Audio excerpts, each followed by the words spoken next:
presented by LMS Music.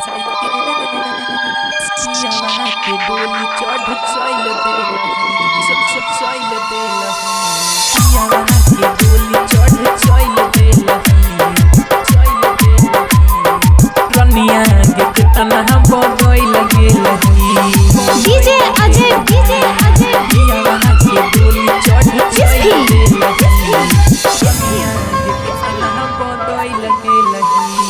मंगिया में सिंदूरा सजाई के पियावा के डोली चढ़ चल देलही रनिया के कितना बदल गेलही पियावा के डोली चढ़ मंगिया में सिंदूरा सजाई के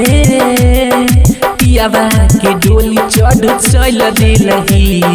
रनिया के कितना बदल गेलही हम जे तोरा से प्यार जे कोलियो ये करे तू सजा देलही दुनिया में सिंदूरा सजाई के पियावा के डोली चढ़ चल देलही रनिया के कितना बदल गेलही पियावा के डोली चढ़ चल देलही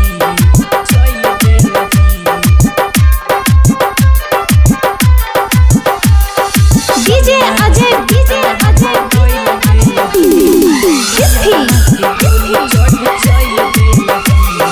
तोरा से प्यार कलियो जिंदगी बेकार कलियो ये लो ने तोरा कनियो दाया गे केते भगेल बेहाया तोरा से प्यार कलियो जिंदगी बेकार कलियो ये लो ने तोरा कनियो दाया गे तू ही तो यास रही तू ही तो सास रही केते भगेल बेहाया गे सिलवा में घर बसा के पियावा के डोली चढ़ चल देलही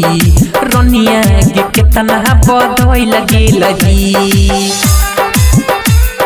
पियावा के डोली चढ़ चल देलही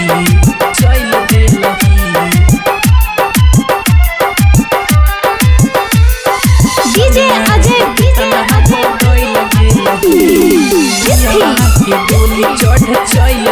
दई के दर्द हमारा जाई छही तू ससुरा खुश कबो न रह पैबी गे खुश कबो न रह पैबी दई के दर्द हमारा जाई छही तू ससुरा खुश कबो न रह पैबी गे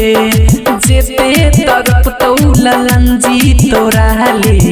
तू तो कब तरफ पैबी गे राहुल के दिल से रुलाई के पियावा के डोली चढ़ चल देलही